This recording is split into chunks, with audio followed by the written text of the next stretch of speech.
How many people have been able to get into mastering? Show of hands. Okay, most people. Good.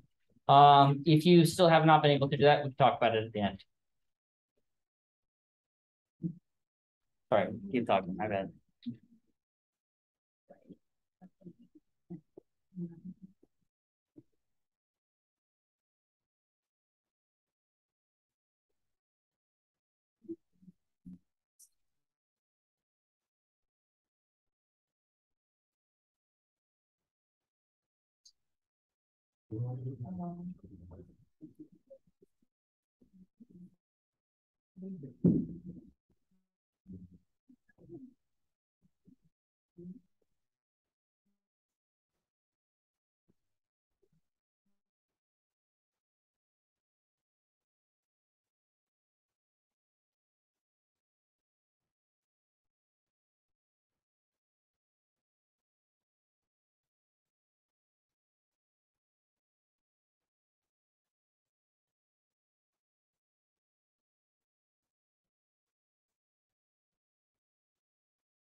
Yeah. I noticed you changed the due date for the first one. Correct. That's correct. That's good. It will be due later. I think a lot of people have had trouble getting in. I'm not particular. You know, if you do the work, you should get credit for it. So if you've done it already, great. If you're killing yourself and you're like, God, this is the first week, and I thought this was going to be a fun class, and now I hate this guy, I have another week. All of the homeworks will shift slightly. So take that into account. For the most part, as we lay out the content and we can walk through it together, different people teach this in different ways. So I would like to focus more on the things that I find interesting. And so we're going to have a little bit less of position of stuff in the sky in here and more of that maybe in lab. We'll do a little bit in here in order to facilitate why we give a shit about astronomy at all. But then after that, it's going to be really used in sparing context. So even though your homework will say chapter 1, and the readings will be a little bit from chapter 1, I give you sort of maybe 2 weeks to work on it because you should be reading through that material on your own and getting out of it what you think you can get out of it. Okay. So far I've had 0 people come to office hours. It's okay. I don't take it that personally. Is anyone not able to come to any of those office hours and they wanted to?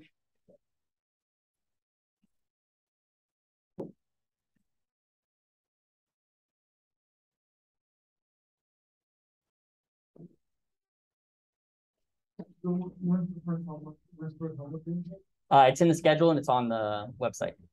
I don't know. I just may change it by week. I'm not good at dates. I just added an extra week. The third, yeah, the third. Yeah, and so then everything shifts by 7 days. Okay. Questions? Okay, so I didn't bring lunch in today, so we're not going to have any more tricks. It's not true. Of course, I'm going to trick people. What do folks think about this? What's your interpretation?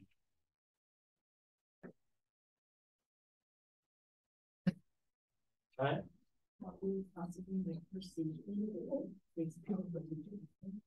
Oh, interesting. So you're saying this is how they perceive it because they are, what's that?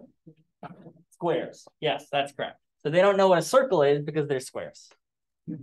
Okay. When we talk about the nature of science and the science of nature, we're thinking about 2 separate concepts. One of them is nature itself behaves in a certain way. And the science that we do is done by human beings. So we have to remember the process of doing science.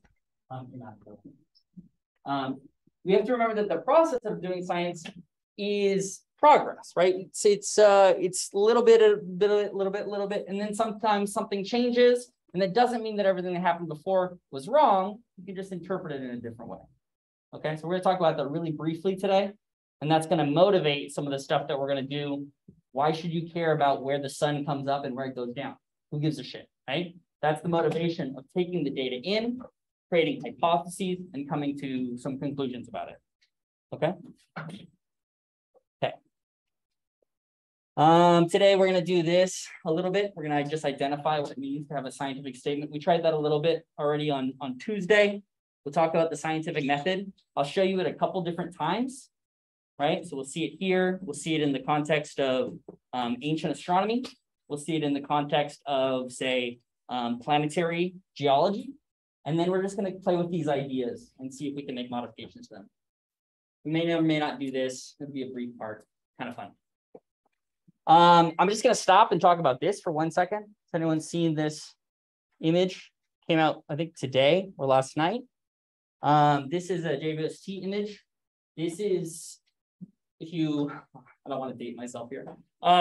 Hopefully you were all alive 15 years ago. Anyone not alive 15 years ago? Okay, so in those times, this is when we were really first thinking about exoplanets. These are planets outside of our solar system. And this is the first observation of carbon dioxide, which is here in the atmosphere of a planet outside of our solar system. So up here on the left-hand side, this is a gas giant. So think like Jupiter, but even bigger. Jupiter is made mostly of hydrogen. So this is not looking at the dominant gas. This is looking at a tiny, tiny gas in there. This is how sensitive this instrument is.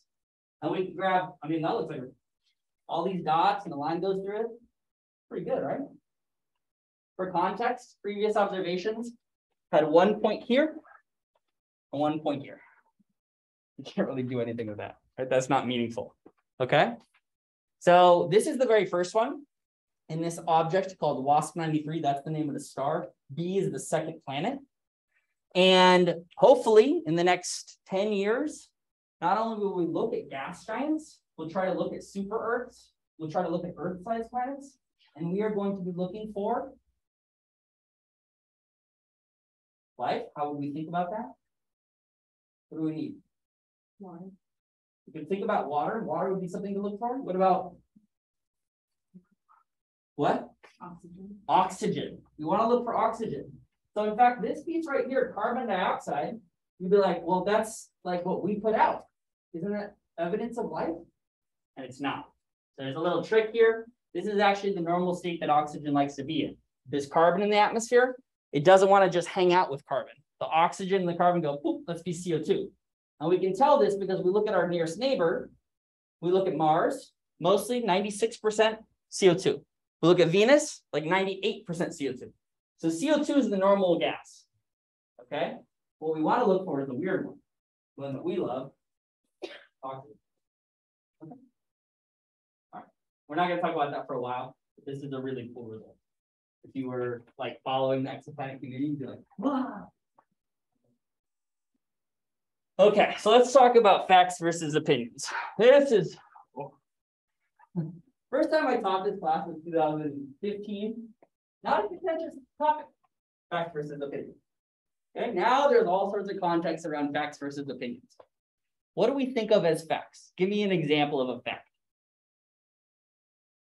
Just shout it out. A fact.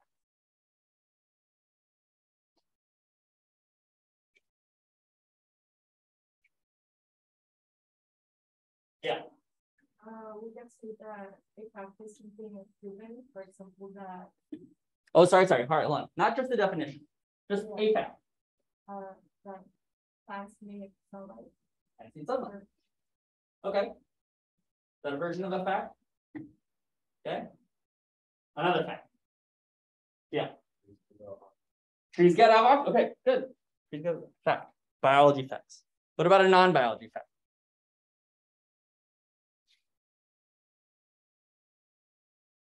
What about 7 is a number? Is that a fact? Yes, good. What about 7 is the best number? No. Okay, what's wrong with that? It's an opinion. Okay, so we're going to try to navigate facts and opinions.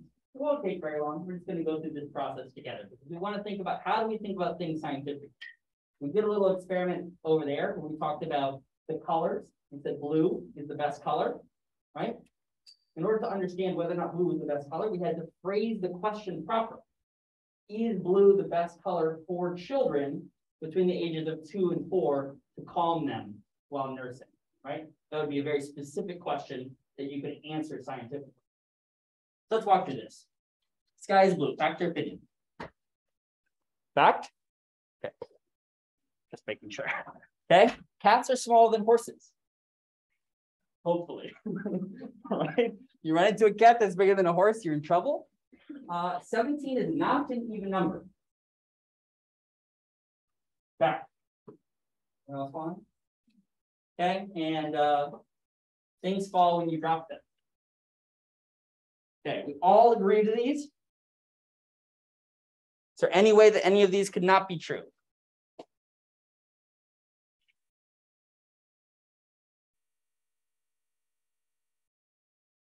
Yeah.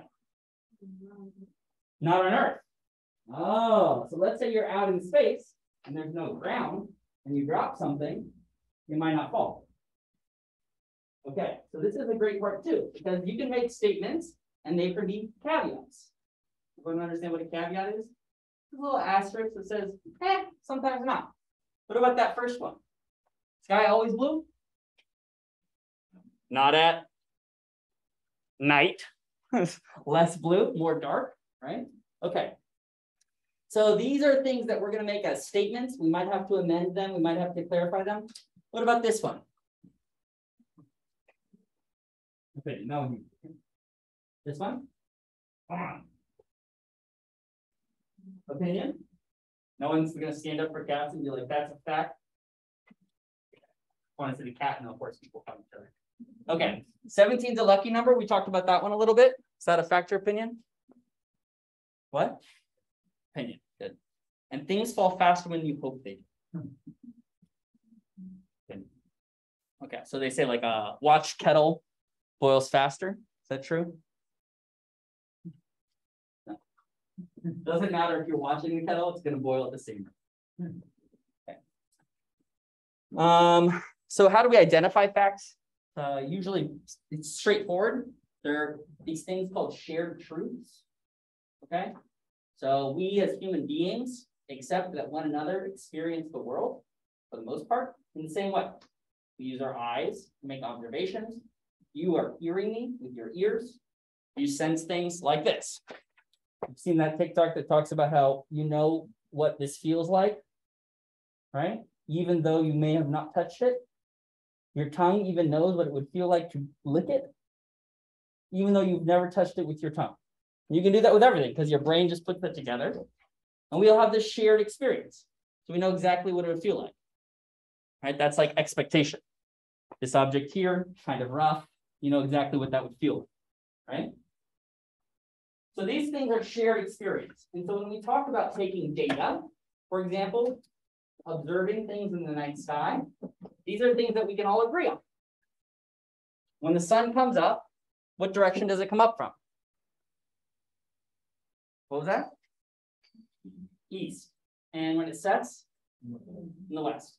Is anyone worried that tomorrow it won't rise in the east?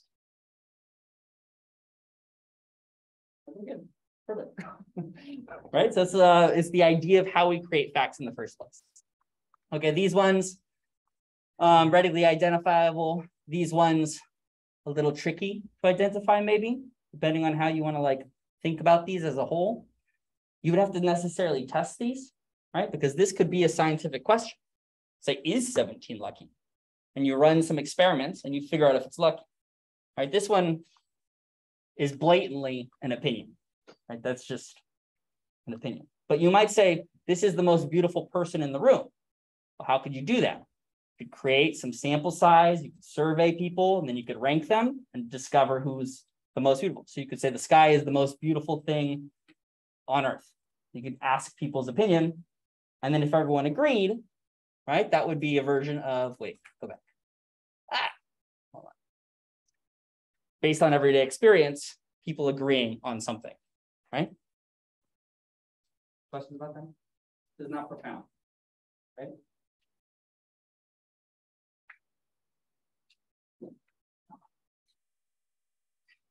Okay. So how do we go about taking this idea?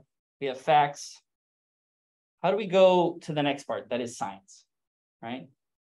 Not everything that is research is scientific, and not everything that's deemed like truth finding is scientific. So there's a process. And we're going to talk about that process. You may have heard of this before, right? The scientific method. Let's draw an example of it. Oh shit, my clicker's not. So what would I do? To make a hypothesis, be like, oh, is the battery dead? Pull it out, spin it around, put it back in. I test it. Oh, it works. So is the battery. I figured it out. That's just normal, right? You do this on a day-to-day basis. The scientific method is not like some weird, obscure thing. It's just codified. But the important part was the first part. Okay? This is facilitated by the very first part, which is noticing a problem. Okay? So some people say, well, I want to go faster than the speed of light. Well, why? Because it'd be cool. I want to go to a star really quick. Not a problem. Sorry. You can't just create new physics because it's convenient. Okay? Just like you can't create new facts because they're convenient. Here, you have a problem, and you need to solve it by creating a hypothesis. Okay? So the first thing we always do is we make observations. Okay? That's that top part here. And from those observations, maybe they're readily explained, right? Maybe you just immediately understand what's going on. But maybe you need to ask a question. Maybe they're perplexing. They say something like, what could give rise to this phenomenon? Why does the sun rise in the east and set in the west? Why doesn't it just sit there all day? Right? So you could make a guess. You could say, well, I think that the sun rises because it's getting hotter. And then it gets like really hot because we all know hot air rises. So it goes all the way to the top. And then by that point, it's gotten rid of all of its heat, and so it sinks again. Is that good? Is that a credible explanation?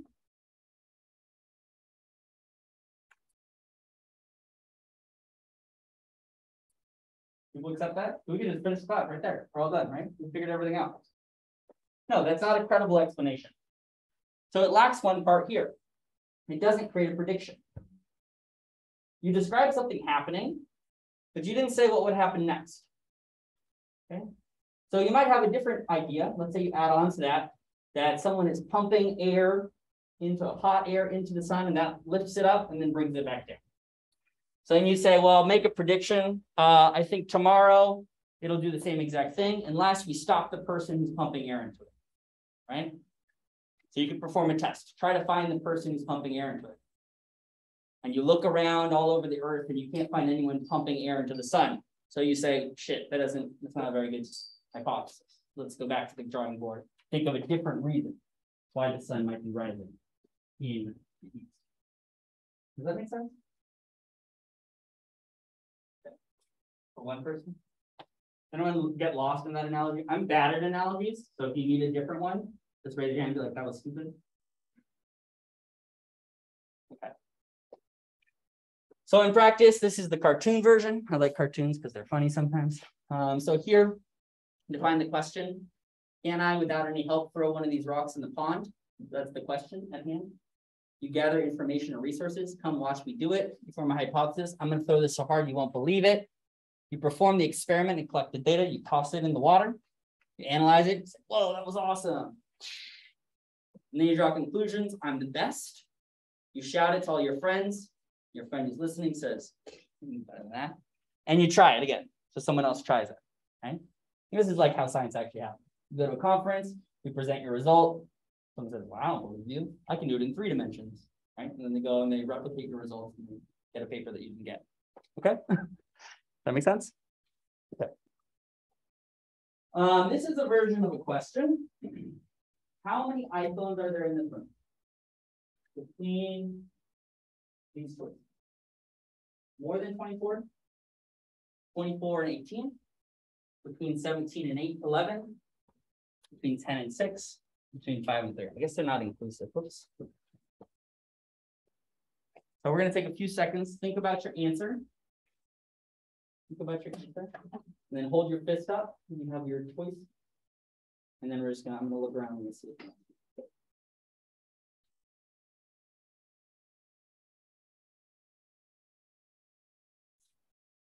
Okay, so show me your answer. Okay.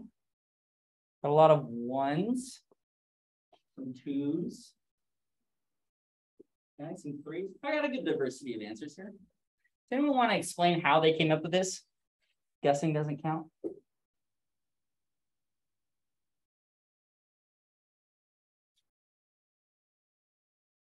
Yeah. What's that? The popular phone, good. So what does that tell you? The popular phones, you think most people in the room would have it. So you'd say the percentage of people with an iPhone, probably high. What would you assign it? 50%, 100%,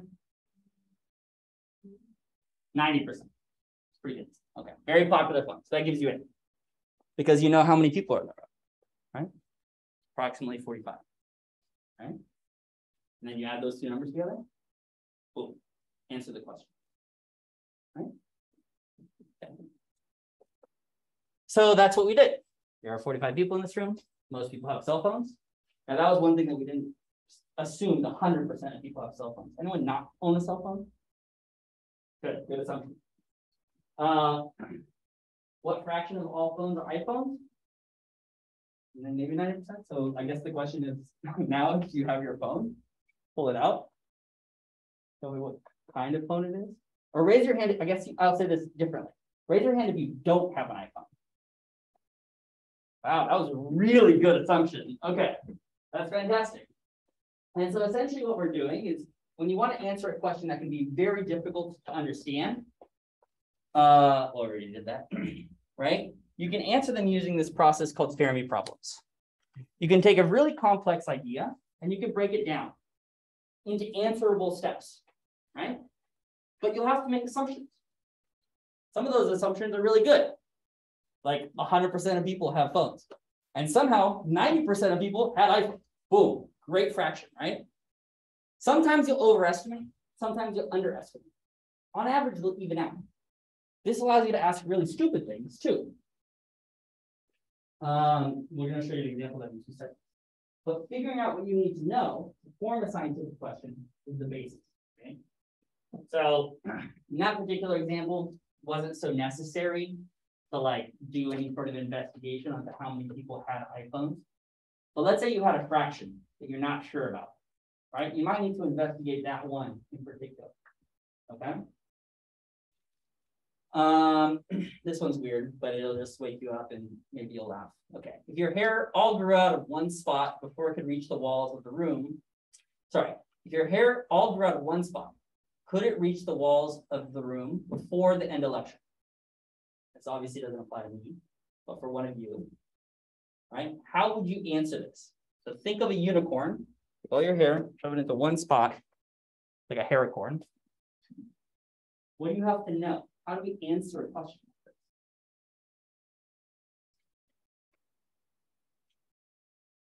Is it impossible?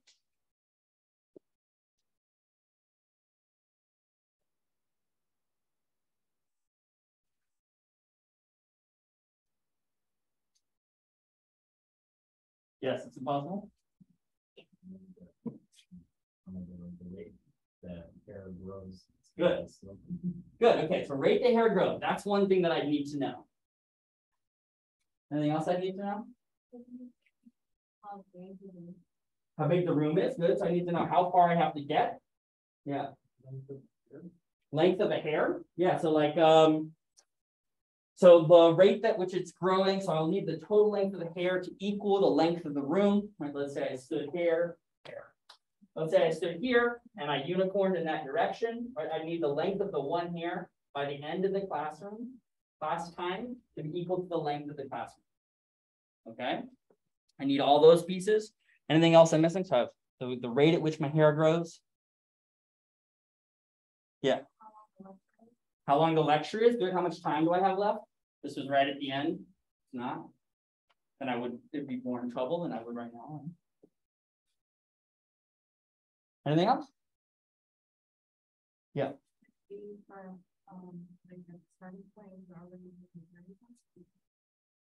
Yeah, so it's growing right now. Right? It's very slow, imperceptible. So what about my hair corn is going to make it possible?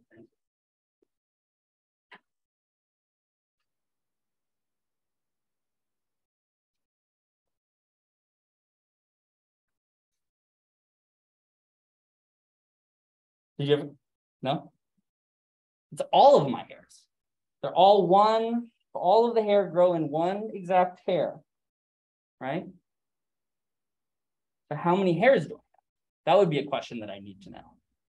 Because that's what I'm going to multiply my hair growth by in order to find out how long my hair will be after a certain time. And then I can figure out whether this is an answerable question. So what's the battle here? The battle here is taking the statement that's in English, nonsensical as it might be, and breaking it down to understand what I need to know in order to answer it. Okay? I said, how fast does hair grow? How many hairs there are? How big is the room? How much time I can find? We got it. Boom. Okay. So this is an example of the types of problems that you'll see in the homework. We won't necessarily go through them in a lot of detail, but you'll see this in the Mastering Astronomy, and we can do more of them in class if we need to. Like we can do like math reviews. I think you already did one first in the lecture, in the lab. But if we need to go through that again, we can do that in class when we get to the appropriate ones, like the laws of motion. To finish off this discussion about like how we can tell truth from non-truth, we're going to start to talk about the motion of the Earth. Okay? Any questions before we leave the object of science and talk about the motion here? Anyone here believe that in fact the Earth is not spinning?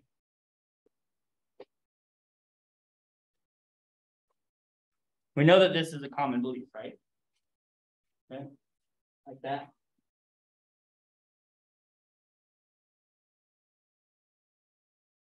Is this where we are? Is this reasonable? You came to find out it's reasonable, right? That's what you're expecting me to tell you. Okay, so there's this wonderful website talking about all of these beliefs. Like, come on, make up your mind. What does it really look like? They're all released as mainstream outlets. How big is America? What color are the oceans, the land? Why is there never any real video? Why are the images so varied? How would you respond to something like this? Yeah. I would say that there's not the technology To do what? To capture, for example, like the exact colors of the earth. Maybe that's why it looks different as it progresses. Yeah, the colors could be different just because, like, have you ever taken a selfie and in like one lighting you look like red and the other lighting you look normal? Like, what the hell? Right? Lighting changes, that's fine. What about the size of these objects? How would they look so different? Yeah. How close or how far you are to them? Sure, yeah. So how close or how far? Also, if you have the telescope optics, you notice that as you change something in the camera, you can change something called the F, and it'll bring things in or out of focus. It'll also change how big they appear in the background. It's all telescope optics, okay? And in fact, of course, there are videos. They just don't like to talk about it. Oh yeah, it's the next one, okay. What color are the oceans and the land? They change, right? Mostly blue. Some places it's really blue. Like you go to like the Greek islands, like gorgeous blue. Some places like Santa Cruz, it's like brown, green, right? Why the image is so varied? We already talked about that. So the question I guess it comes down to is this idea of you really trust NASA? No, why not? None of us have been up there, for sure. What? None of us have been into space. This is perfect, okay? So this is this idea, when we go back to the idea of truth, right? This is really important because we talk about shared experience. How do we know as a group, right? How can we form an opinion about something if we don't have that personal experience? It's a very good question. So the question always has to be, can I trust this person? Can you trust me? Do you think you can? Okay, good. You trust me? Guess we'll find out, right? If in the next 4 weeks I start telling you about how there's magic monkeys underneath my bed, maybe you trust me a little less, right? So we haven't been there. And in 4 days, we will launch the Artemis rocket. What is the Artemis rocket going to do?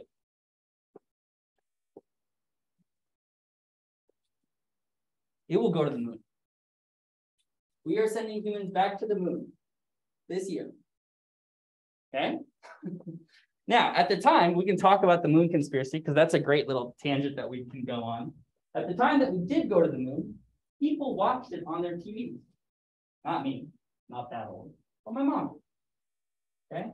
At that time, there was no technology to do CGI.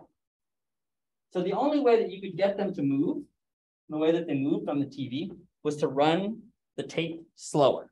Now that's very possible, except it's live.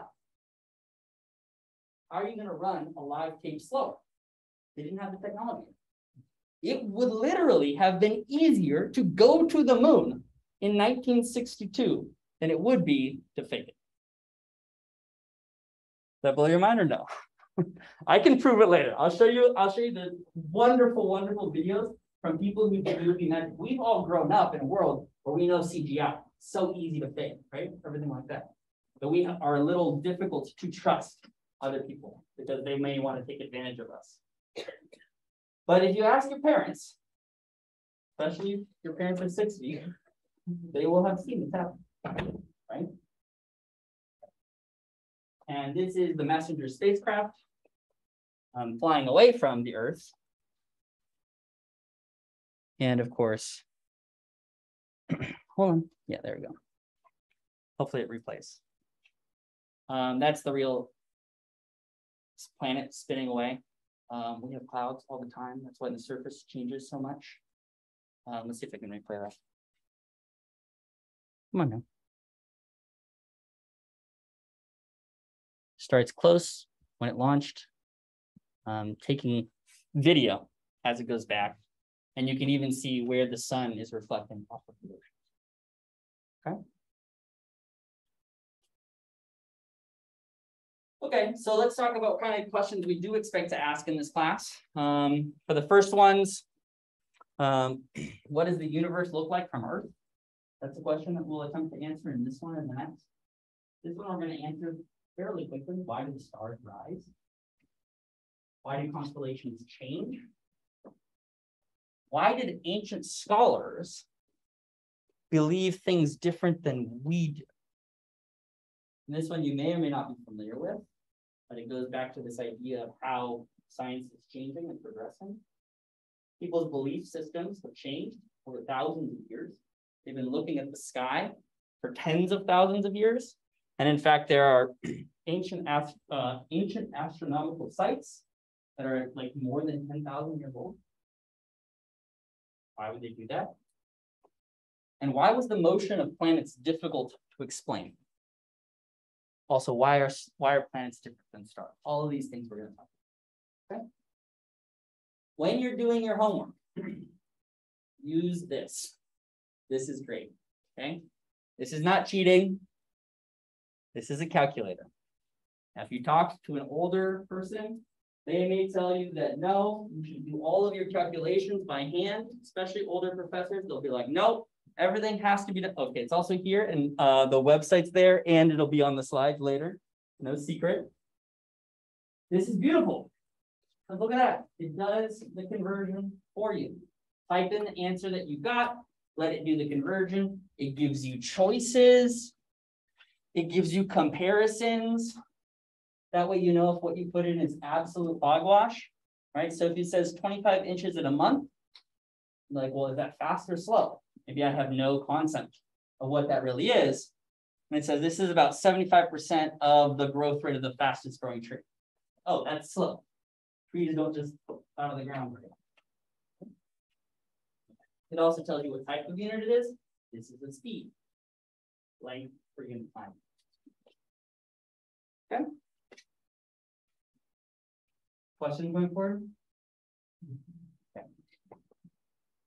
Okay, so we're going to change topics really quickly, and I'm going to ask whether or not anyone can define this. What is the ecliptic? This is from the reading. We've done the reading. You may have seen this in lab already. So go ahead and put your fist up after you've read. I'll read this one through, and then you know 1, 2, 3, 4. Okay. So 1 is a half circle extending from your horizon due north through your zenith to your horizon due south. You don't know what any of those words are. That's okay. B, the path the sun appears to trace around the celestial sphere each year. You don't know what one of those words are. That's okay. The path traced by the moon's shadow on Earth during a solar eclipse. Same. D, the path, the sun's daily path from the sky, from east to west in the sky.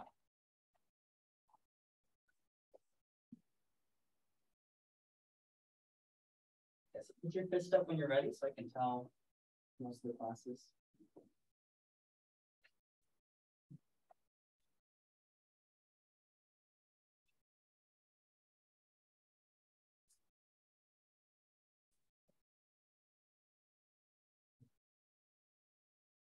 Okay, 3, 2, 1.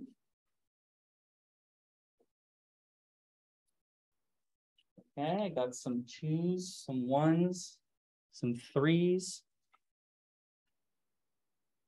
Okay, why don't you speak to the person next to you, see if you can convince them of their answer if it was different, or just turn around and see if the person behind you had a different answer. You're gonna have to talk to each other. We're gonna keep doing it. Take a few minutes, just talk to the person next to you or turn around.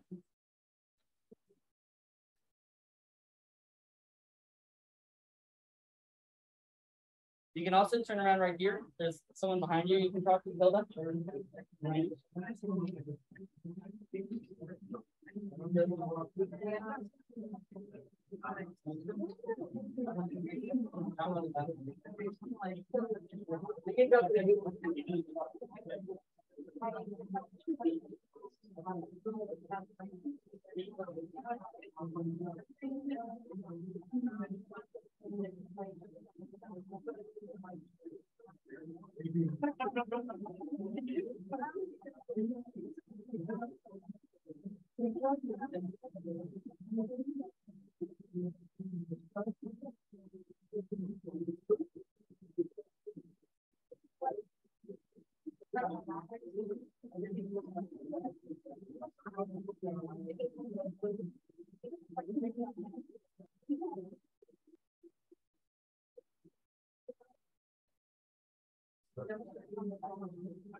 Okay.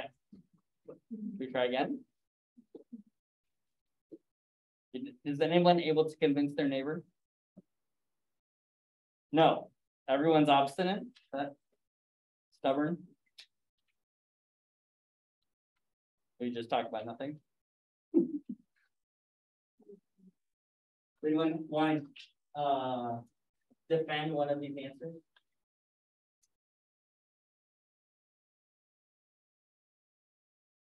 Yeah. I chose C because when I was kind of between at first B and C, but okay. When I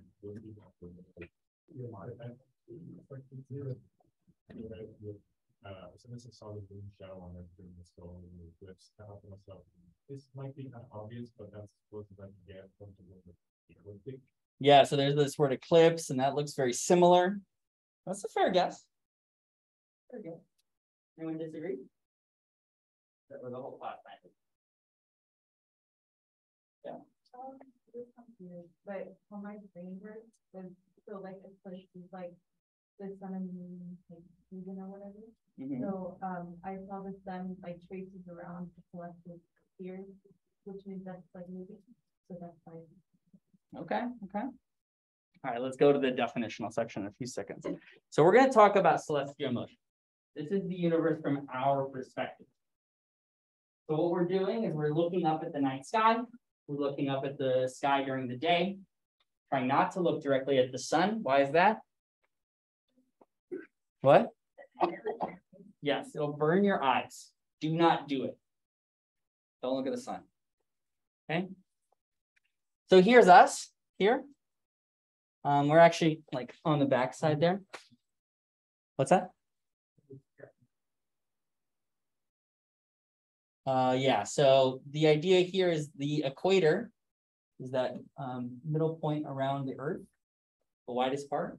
You can project it onto this sphere.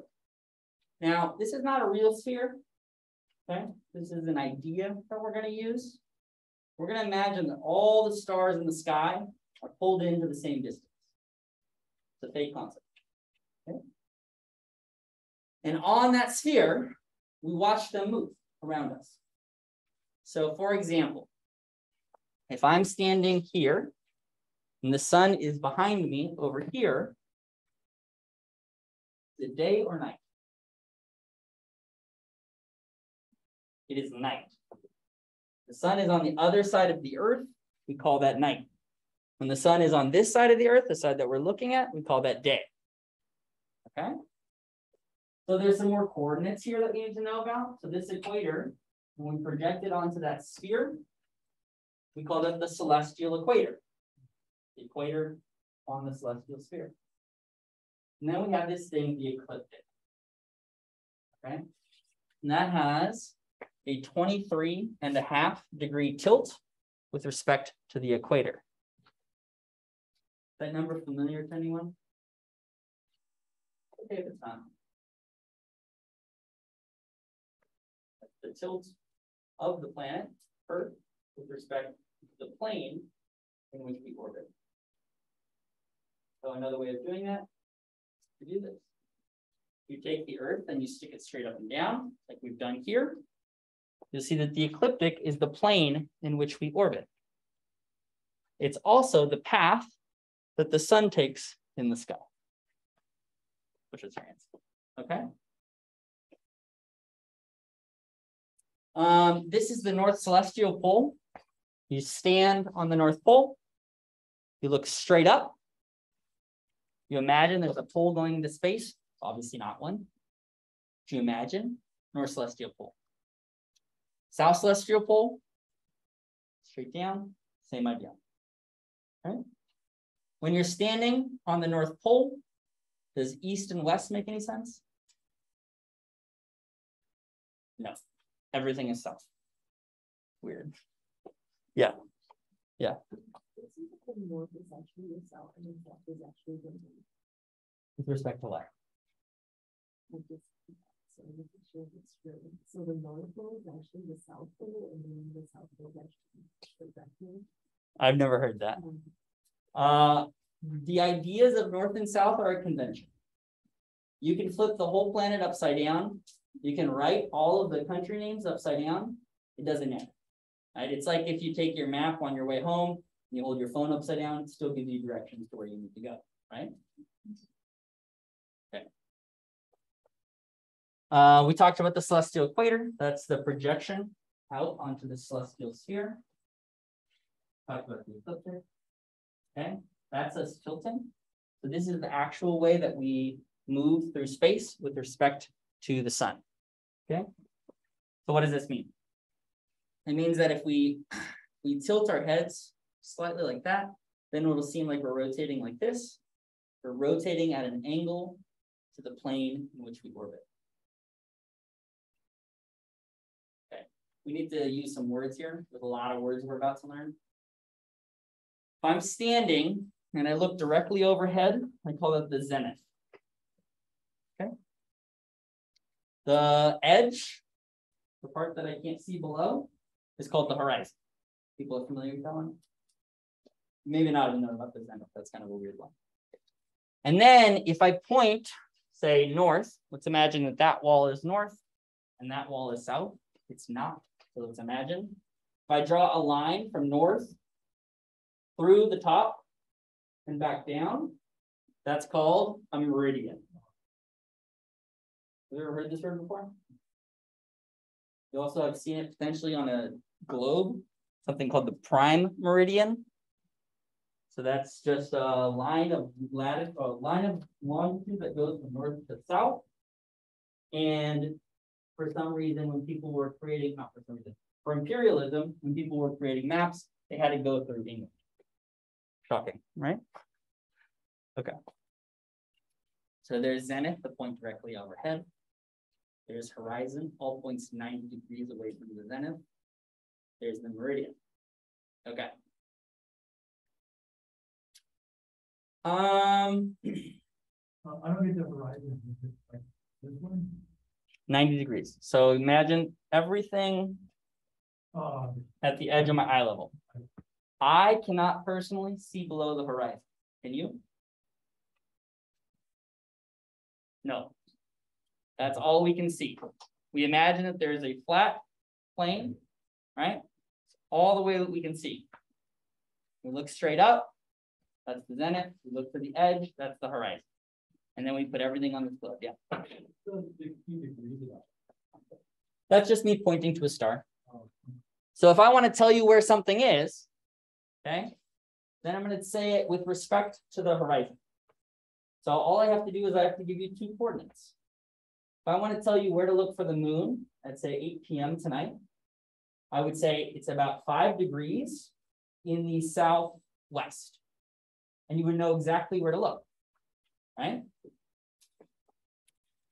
If something is rising, say the moon's rising in the east, it's going to make the same path that everything else does. So the moon rises in the east, it's going to set in the west. Everyone knows that or no? Did it ever rise in the other direction?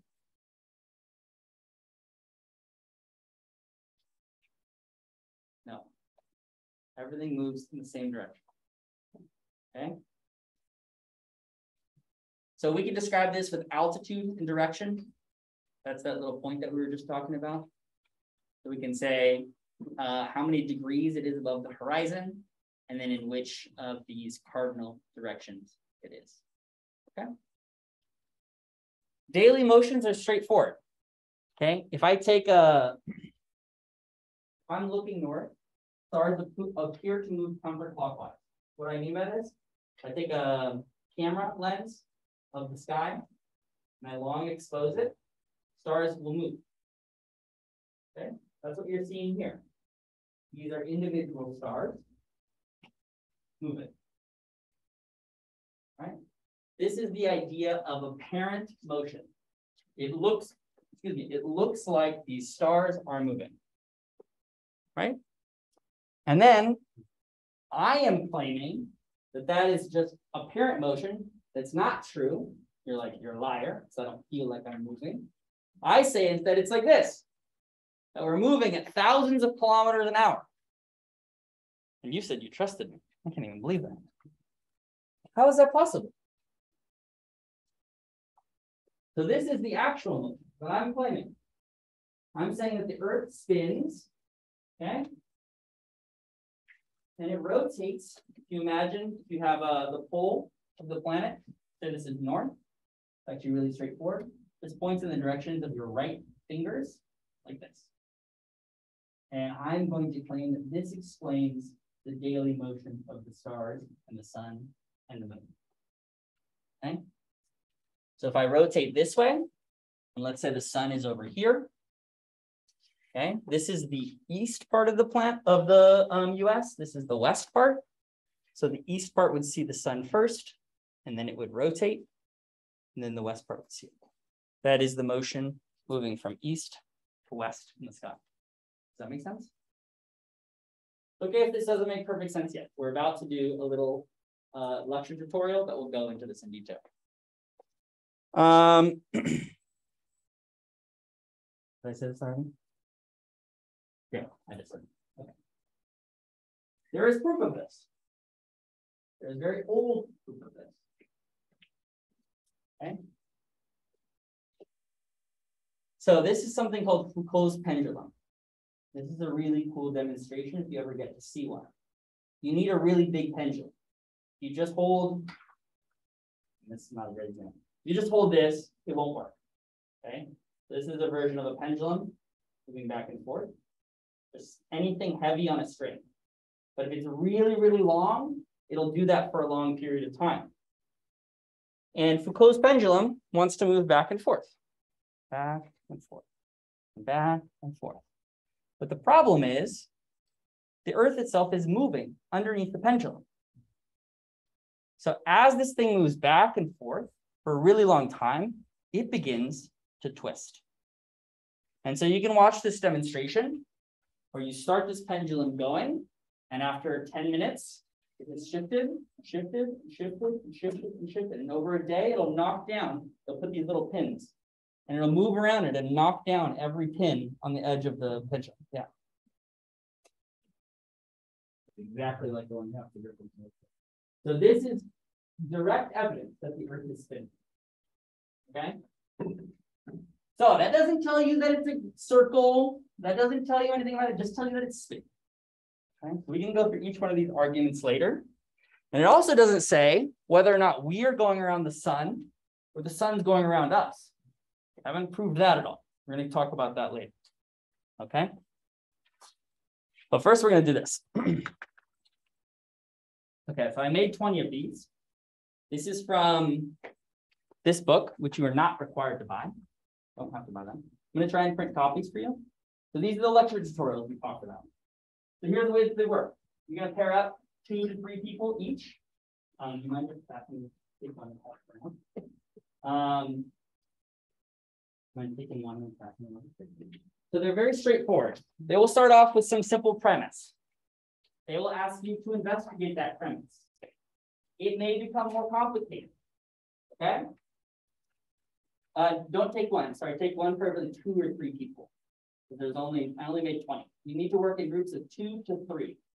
So grab a friend, grab someone you've never met before, introduce yourself to them, write your name on them. You cannot get any credit if I don't get it back with your name on it. Okay? You will not have them graded. So if you want to know which one this is, write it down in your notebook. This was position. Okay? You can find these. I'll put the PDFs online, but they won't have answers.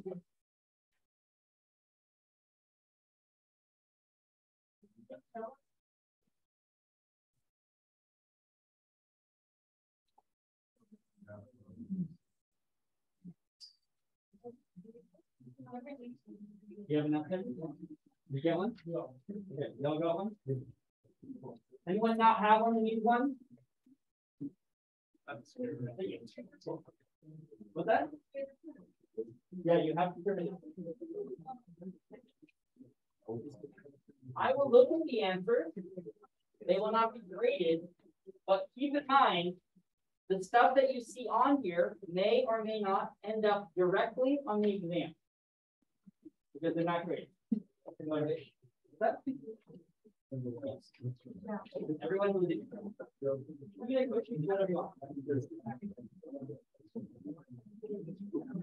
And if you need help, let me know.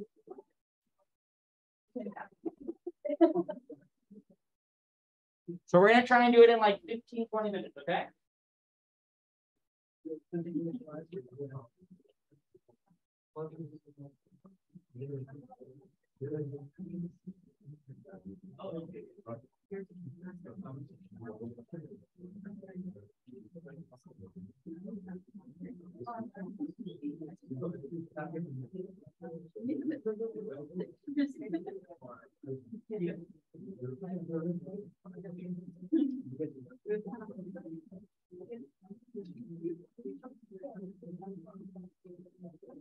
Okay.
Well, maybe.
Good question.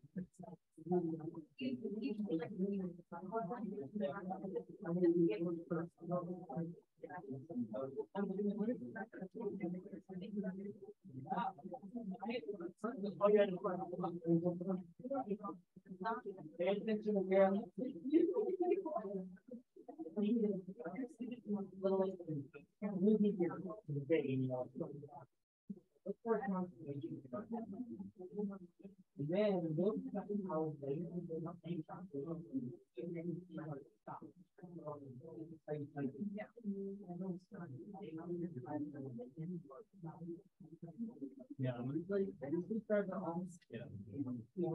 section, because they're very usually they will use a brighter because it's more or less from the city around you.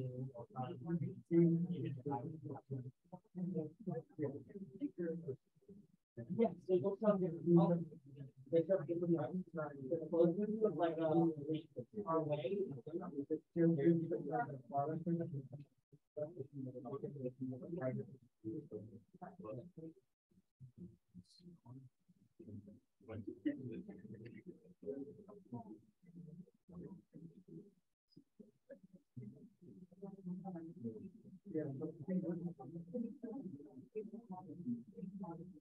Should we put our hands on it?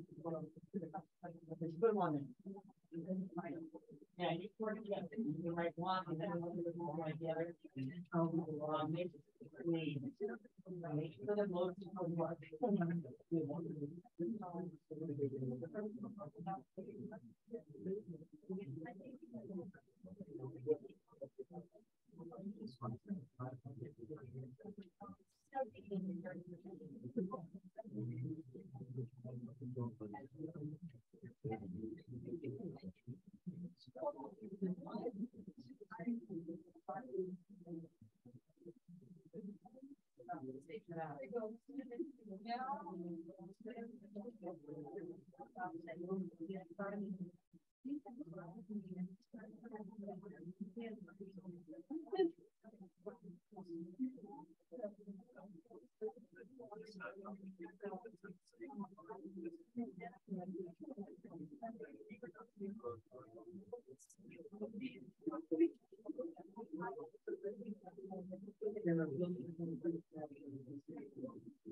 Yeah, just so you know, there is a backside. If you didn't see it already. Okay.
Okay, folks, we have about 5 minutes. Who is not done, or like not even close to done? Not done, everyone? But anyone not even close to done, like haven't flipped it over? Okay.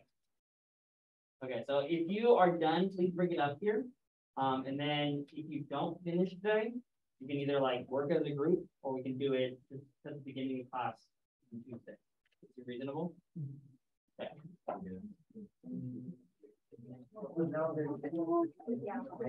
What's that?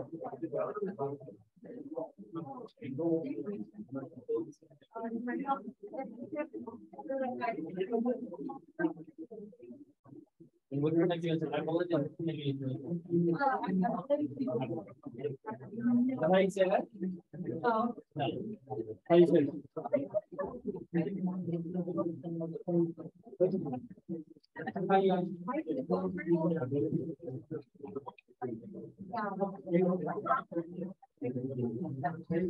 and you are.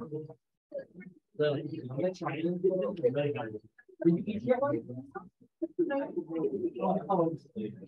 well, and then would you part of that? Yeah.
Time dilation.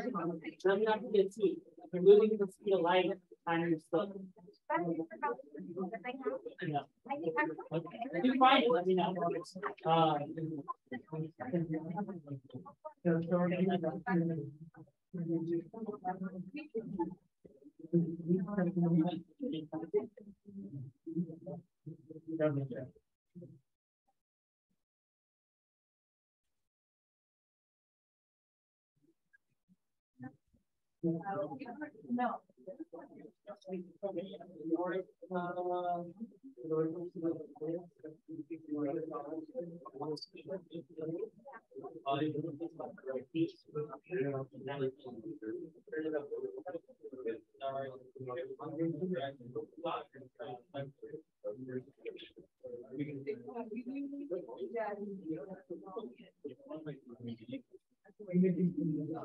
Imagine you're seeing it, and you're looking at direction, okay?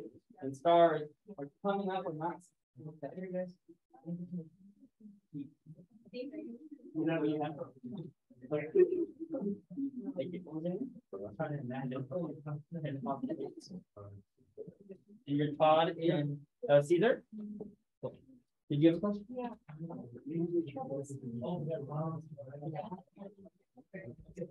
Okay. Say your email or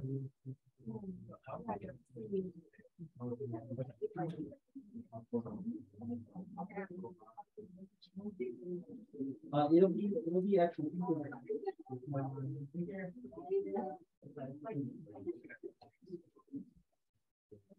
Okay, can you email me? Okay. For, yeah, if you've got any canvas. So did you see the pamphlet there on how to get into mastering? Yeah. That didn't work either? Yeah. Did you have a question about Jason or for? Yeah.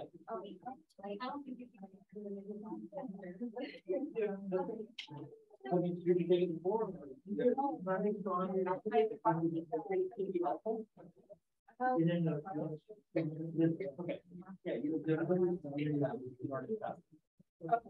Yeah, no, they're not requiring it. And we'll still do like the if you want to do that.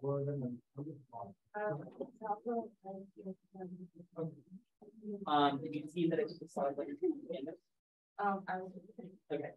If you haven't selected, you're welcome to come to the ASTR. We can talk about the silver.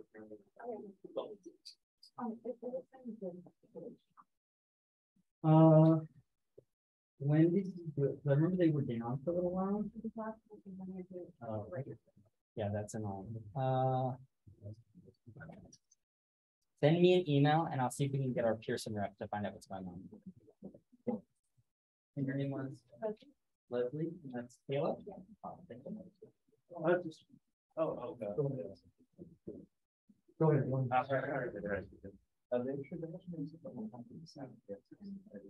No. That's just like getting to use tools. Oh, okay, for sure, but it should still be. I mean, I put it there, that way like people start it before they put the homework. Oh, Like, if you don't know how to use the mastering site, then you want to. right. Are you taking that with you? Yeah. Okay, that's fine. You want to bring it on Tuesday? Yeah. Okay. Remember that it's not the most important thing to get the right answer. You don't need to go to Google, but try to walk through it.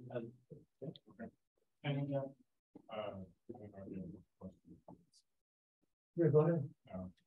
So the homework assignments on the mastery reading, does the problems reflect on the readings? Yes, yes, very much agree. Where's the code in? So this is a rental edition. So I think that you have to buy the code. I don't believe you can rent. So did you get this from the library? Yeah. Okay. So No, I bought it. you bought it? Yeah. From whom? The bookstore. Okay, so see, you have the receipt for the bookstore? See if they have a code on the. Oh, wait, that's him. Yeah, there should just be Yeah. a, Oh, yeah, that's it. yeah, so there just should be a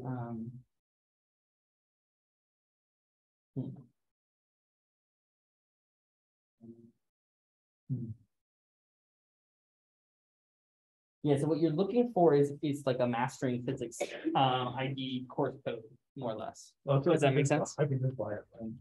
Yeah. Did you have a question? Yeah, those books that I was working on. Yeah. You said it was graded or what? They're not graded. Their presence or absence is graded. Thank you. And your name was? Mike Janelle. Janelle. And you were working? With the three that were. Okay, cool. Thank you. Just trying to put names to faces. I won't do it, but I'm gonna try. Yeah. So they're for practice because so like these are concepts that I think we should know, but it's like, oh, someone left their water bottle. You want to grab that and put it on the table just in case. It was there before. It was there before? Oh, okay, well, too bad for that person. So what was I saying? Sorry.